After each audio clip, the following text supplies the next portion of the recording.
Hello everyone and welcome to this week of First and 10. I am joined as always by my tag team partner Matt Etchier. Matt, we're coming off of, dare I say, maybe the greatest week of NFL divisional round playoffs in league history. You had two games go down into the wire. I'd say two instant classics. One for sure is an instant classic. The other, I guess, debatable. And, you know, a real, I guess, superstar emergence from one quarterback, and one team continues the trend of greatness that we're all, unfortunately for me, accustomed to. But I mean, it was an absolutely amazing weekend of playoff football. Starting with the Denver Broncos, the favorites on paper to win the Super Bowl, and they gone.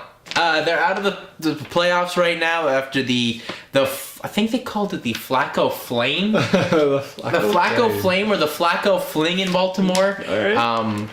I can live with that. I mean, every great play needs a name, and that could be actually one of the greatest plays in Baltimore sport history since the Alamichi overtime win to win the NFL championship back in like 1940 or 53, something like that. But yeah, I mean, that game was fantastic.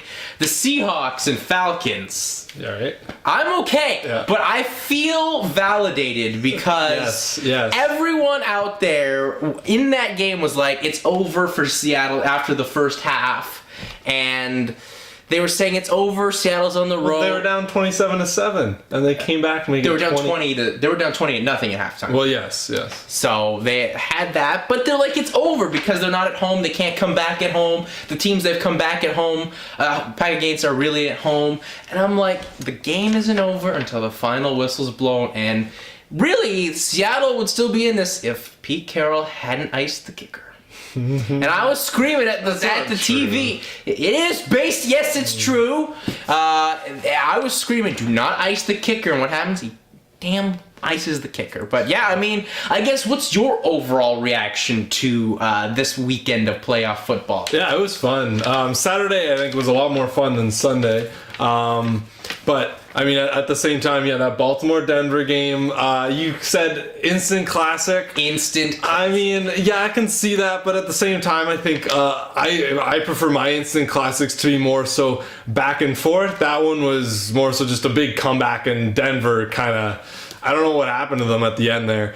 And then, you had that great Seattle game where Atlanta really did everything they could to lose until the last 30 seconds. I don't know what happened there. That was pretty entertaining. I mean, and then you have San Francisco 49ers with Mr. Kaepernick, who I have been very critical of. Captain K? Yeah, it was his coming out party. Like, I mean, I know everyone knew he could do exactly what he did, but like that well and that consistently and picking apart that defense, that's amazing. We're seeing this zone offense coming back, zone read offense.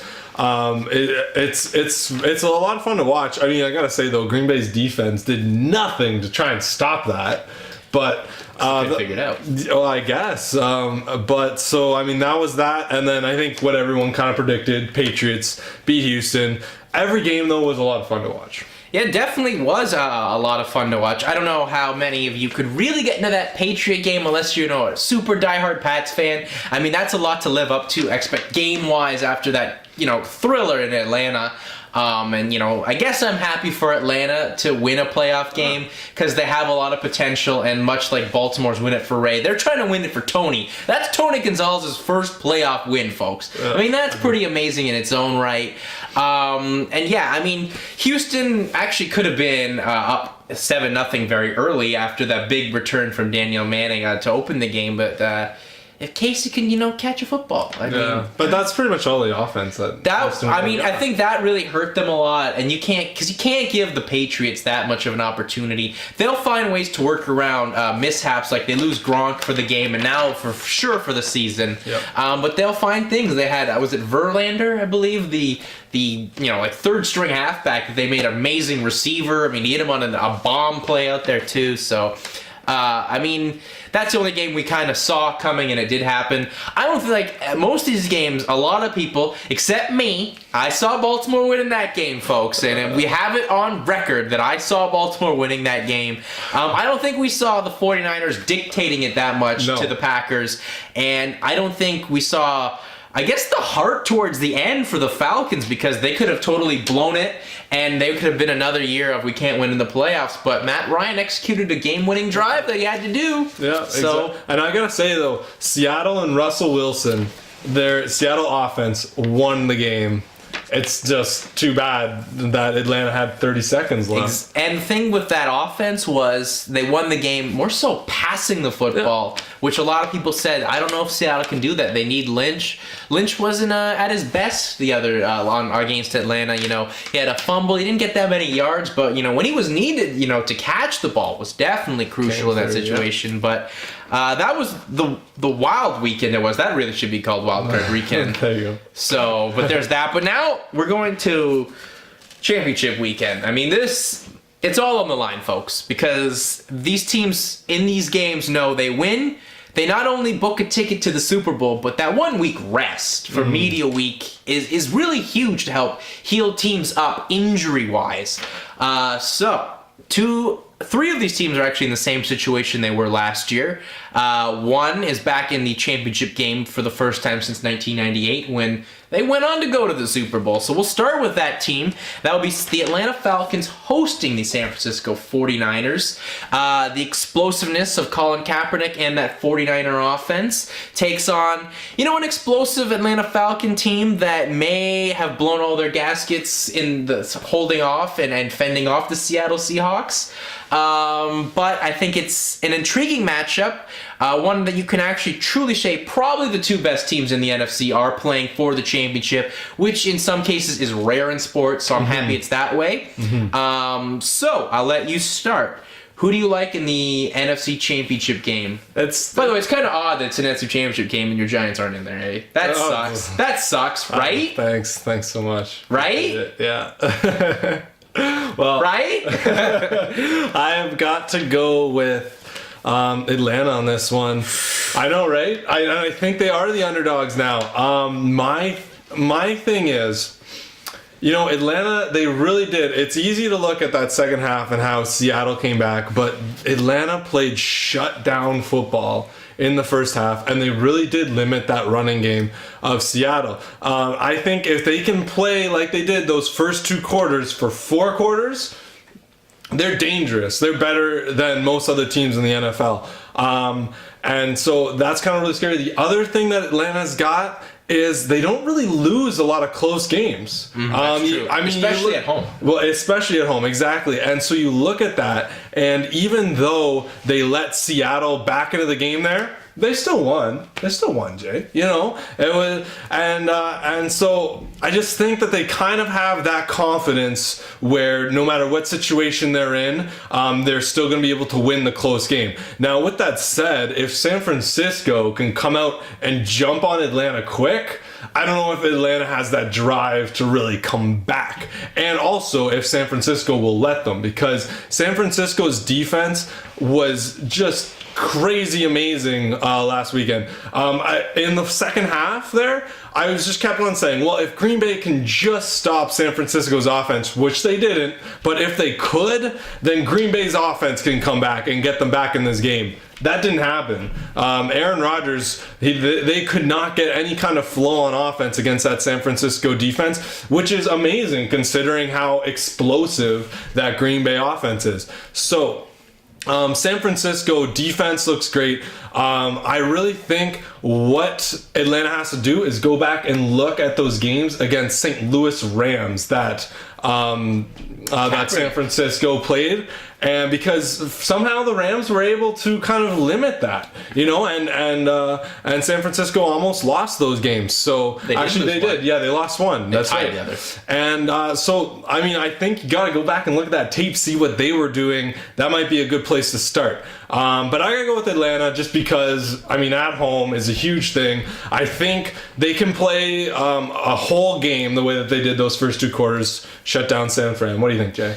Well, I mean, I think it's it is a interesting point there with their defense. Their defense does play shutdown defense, and even though they have definitely let teams almost off the hook, I would say, to use my best Denny Green line here. You think back to those games earlier in the year that were at home, like the Monday Nighter against Denver, where Peyton almost came back, but their defense was clutched just enough. They almost let the Panthers come back, but their defense came up big, causing a Cam Newton fumble.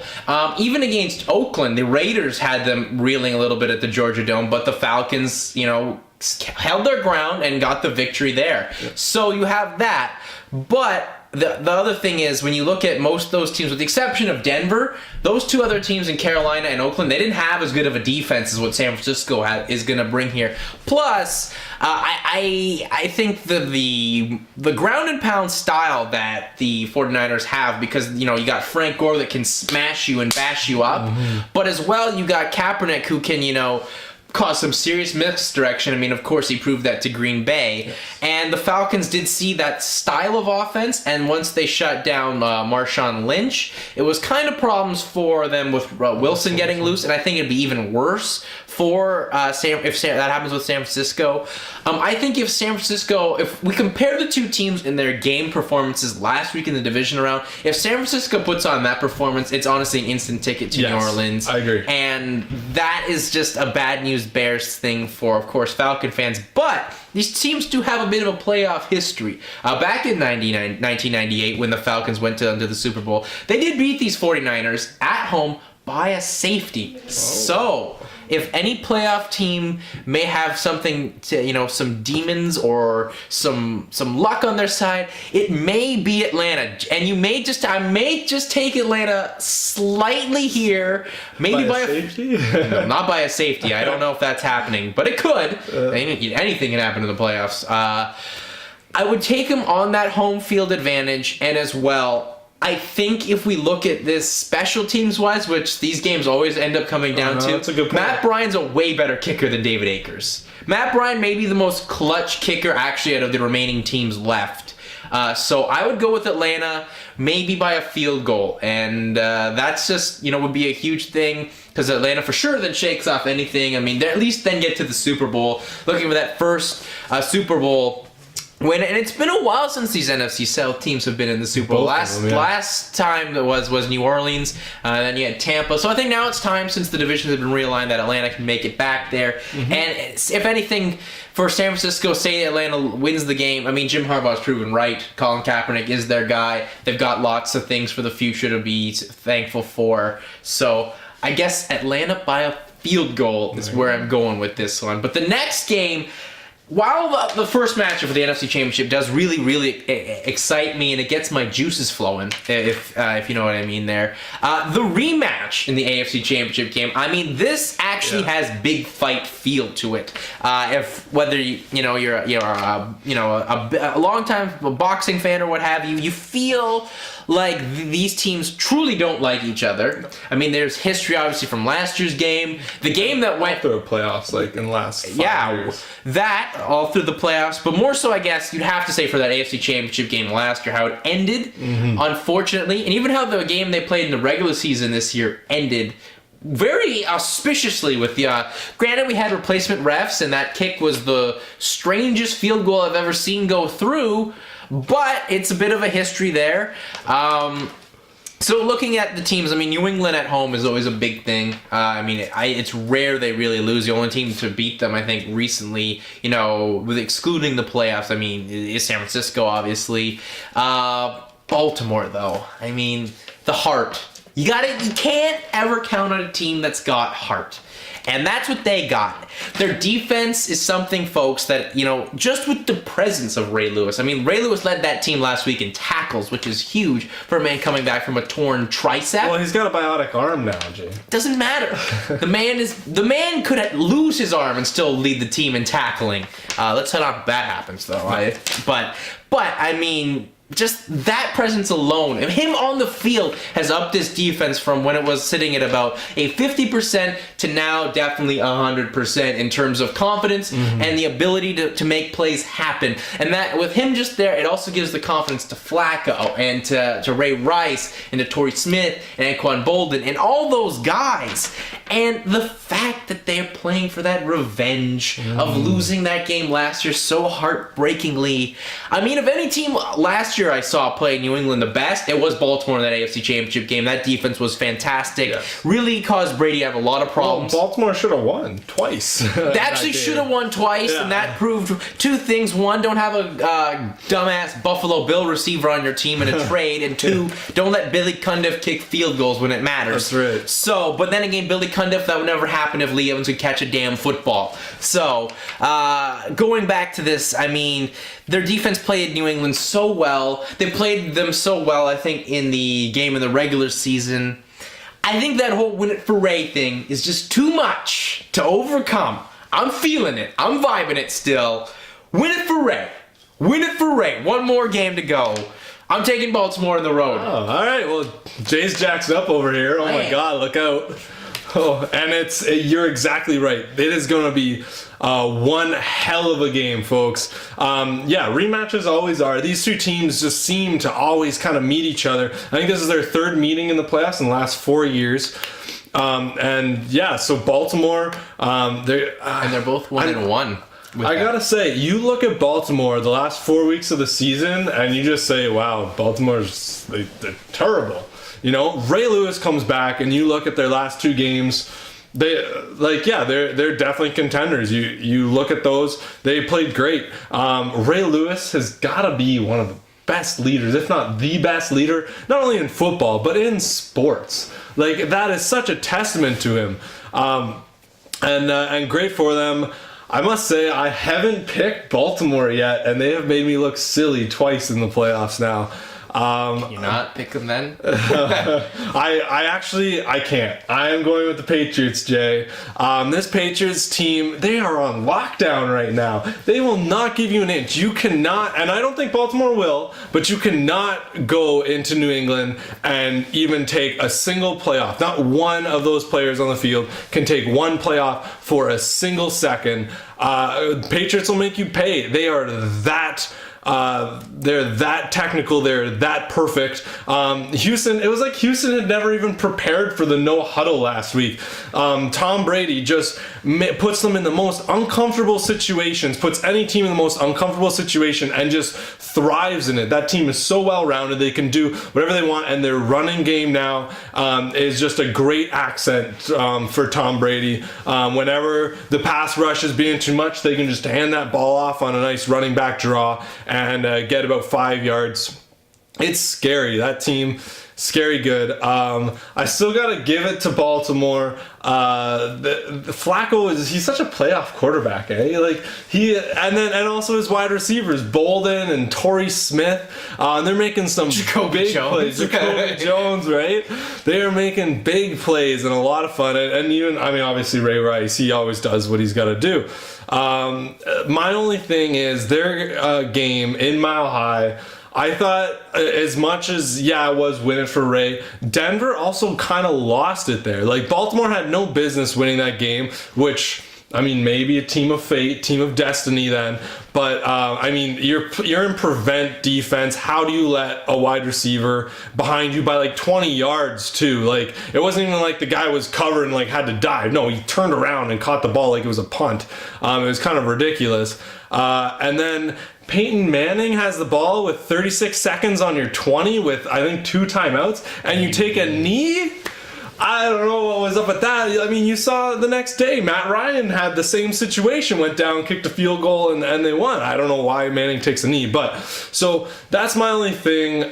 I mean, Baltimore, I mean, they still deserve to be there, but maybe shouldn't be there. But it's not against Baltimore why I think Patriots are going to win. I just think the Patriots just looking too good. They've always been too good. As much as Baltimore should have won it twice last year, maybe that was their chance. I think this year it's happening. All right. It's happening. There you go. You heard it from Jay. And I will be so happy if that happens. But the last time we were talking about the Patriots as